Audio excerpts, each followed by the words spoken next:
장애인 인식 개선 교육에 힘을 쓰고 계시잖아요. 그 여러 이제 뭐 교육을 다니고 이렇게 뭐 비장애인들 특히 이렇게 장애인에 대한 인식 개선 위해서 노력하고 계시는데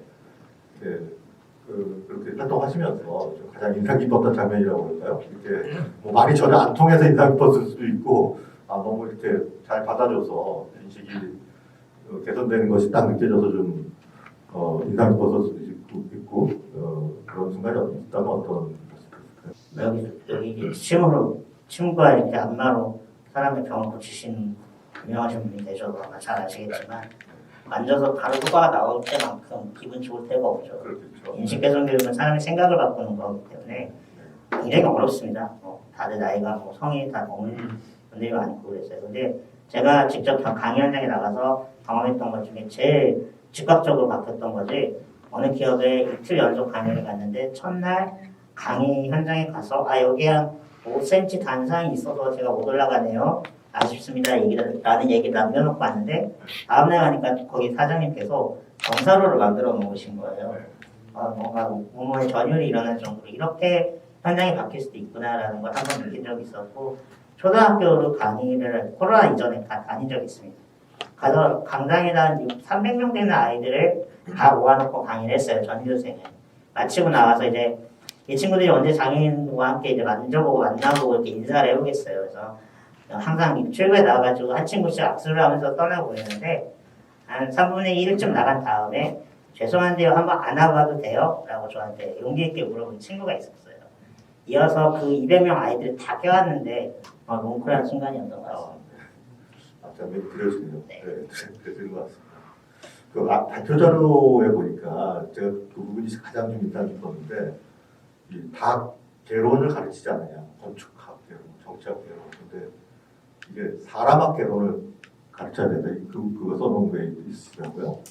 이 사람학 개론에서는 가장 기본적으로 뭘 가르쳐야 되는 겁니까? 항상 강의를 다니면서 강조하는 부분이기도 하는데요. 관점의 중요성을 가르칩니다. 그러니까 고양이와 쥐도 서로의 관점으로 서로를 바라보면 포식자와 아니면 이렇게 천적으로 이렇게 딱 구분이 되는 것처럼 인간 세상에 있는 사람도 각각의 역할이나 또 주어진 환경이 다른데 그 부분에 대해 상대의 관점을 보지 않고서 자신만의 생각으로 서로 소통하려고 하고 강압하려고 하기 때문에 모든 사회적 갈등이 비롯된다고 생각을 해요. 그게 단지 장애뿐만 아니라 성별 갈등, 또 세대 갈등, 인종 갈등, 종교 갈등 모든 것들이 다 포함된다고 생각해서 저는 관점을 가장 중요하게 가르쳐야 된다라고 이야기하고 있습니다. 장애에 대한 관점도 장애우를 대하는 관점도 마치 뭐 남녀가 다르고 뭐 국적이 다르고 그러듯이 그냥 서로의 다름을 그 사람 편에서 이해하고 네, 맞습니다. 인식하고 이런 건가요? 서로가 서로에 대해서 이해를 하기 위해서 서로에 대한 어려운 부분들을 짧게라도 공감해보고 생각해보는 시간을 갖는다면 그 시간 이후에 세상은 이전과 전혀 다른 삶이 됩니다. 그래서 그런 관점들을 좀 더 다양화시키고 객관화시키고 좀 더 상호 배려의 차원으로 바꿔가는 그런 노력을 통해서 사람학 개론을 열어가야 된다고 생각합니다. 요 질문은 좀 뒤에 뭐 정책 얘기를 조금 따로 하긴 하겠지만은 지금 그 장애인식 개선 교육, 직장 내 장애인식 개선 교육이 법적 의무화가 된 네, 거죠? 맞습니다. 그게 의무화된 지가 얼마 안 됐죠? 약 한 3년 정도 됐습니다. 3년 정도. 네. 혹시 뭐 그 입법 과정에 좀 관여를 하셨나요? 그 입법 과정에 관여한 분하고 굉장히 친하게 지내고 있습니다. 그렇습니까? 그분도 역시 시각장애인 관련된 단체 회장으로 하셨는데 그분이 지방을 다니시다가 장애인들이 번번이 직장을 그만둔 이유가 장애인 개인의 문제라기보다 직장 환경에서 장애인에 대한 이해가 부족해서 그렇다라는 이야기를 전해 듣고 입법 활동을 열심히 해서 굉장히 이례적으로 1, 2년 만에 통과된 법입니다. 네. 지금 많은 분들이 자격증을 가지고 전국으로 강의 활동을 하고 있습니다. 네. 사실 제가 직장을 떠난 지 조금 돼서 그런지 그 의무화된 그 상황들에 대해서 그 직장 내 분위기를 좀 감이 좀 안 잡히는데 좀 잘 진행되고 좀 실제적으로 좀 진행되면 좋겠다는 생각이 드네요. 일단 인식 개선 교육 자체가 성희롱 예방 교육이나 소방 안전 교육처럼 의무 교육으로 된 지는 얼마 안 됐어요. 근데 이것처럼 아예 1년에 한 번 우리 그냥 가만히 앉아서 시간 때우고지 뭐라고 생각하는 분들이 솔직히 좋지 않게 많아요. 그래서 되도록이면은 장애인 당사자가 가서 생생한 이야기를 전해주는 그런 기회를 드리려고 노력을 하고요. 직장에 아무리 장애인에 대한 인식 개선이 필요하다고 해도 같이 일하는 사람 중에 장애인이 없으면 무용지물이에요. 또 텔레비전이나 영화에서 보는 게 전부이니까 그러한 부분들을 그냥 먼 이야기가 아니라 내일이 될 수 있다. 또 우리 가족의 일이 될 수 있다는 것들을 자꾸 환기시켜주는 그런 노력들을 하고 있습니다. IL이라는 게 그 인디펜던트 리빙에서 독립적으로 생활할 수 있는 자립생활이라는 용어를 우리나라에서 쓰고 있는데요.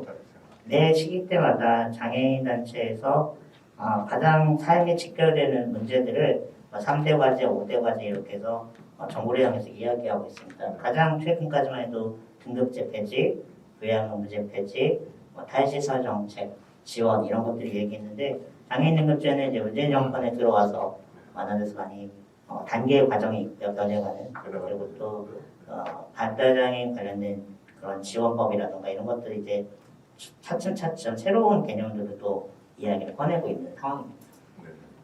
그래서 장애인 비례대표 관련해서 석사 논문을 썼어요.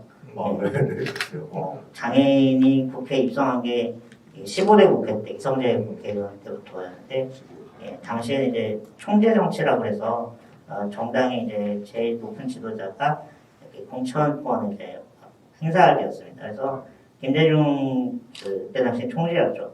총재께서 장애인을 위한 목소리를 내는 사람도 필요하다 해서 이렇게 공천을 주셨는데 그 다음에 이제 비례대표가 이어지기 시작한 거는 16대 때는 말번을 받아가지고 비례대표 말번을 받아서 원내에 들어가지 못하셨는데 17대 때 여러분 기억하시겠지만 열린우리당 여성 장애인 장양수 의원님께서 두 번째 스타트를 끊으시고 그 뒤로는 계속 이제 장애인 비례대표가 꾸준히 이어졌고요. 안타깝게 이 앞에 이제 21일 그 앞에 한 번 더 이제 공사업이 있었어요. 장애인분들이 진출하지 못했던 그런 또 있었고 지금은 아까 말씀하신 대로 많은 분이 또 계속 활동을 하고 계십니다. 그런 역사 속에서 확실히 그런 게 효과를 발휘하고 현실을 개선하는 데 도움이 됐었다고 생각을 하시나요? 그걸 분석을 해보니까 사람들이 갖고 있는 편견이 장애인들이 무슨 국회에 가서 뭘 하겠어라고 생각을 했는데 평균 이상 굉장히 놀라운 의정활동을 보이셨고요.